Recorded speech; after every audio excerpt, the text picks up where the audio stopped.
Then on the other side, we have something called circumscribing and circumcenter.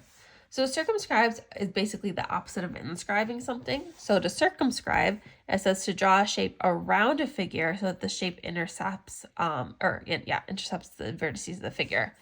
So basically the opposite. This triangle is inscribed in the circle, but the circle is circumscribed around the triangle. So circle is circumscribed around triangle. Okay, so it's like the outside shape basically.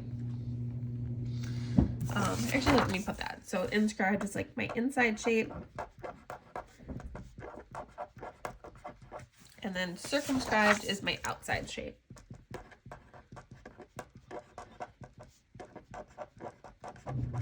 Okay, and then the circumcenter. So just like before, that's kind of like the center of that inside shape.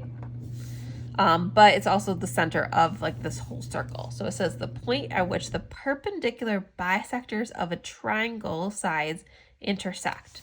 So if I were to draw perpendicular bisectors here, it's kind of hard, but like perpendicular bisectors cut the sides at a 90-degree angle. So like for this one, it'd be kind of easy because I could draw like that.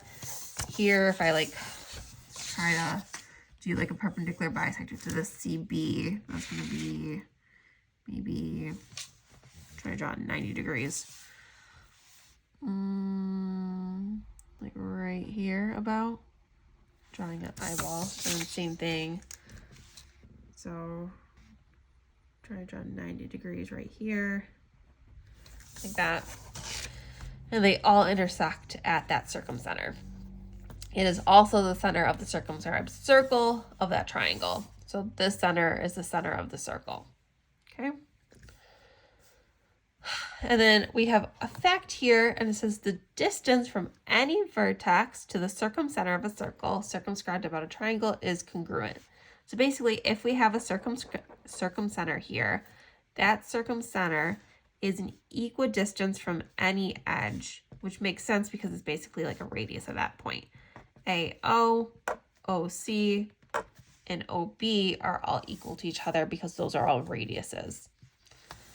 So, and then that shows here, AO is equal to BO, which is equal to CO. And they are all radiuses, or radii, you could say.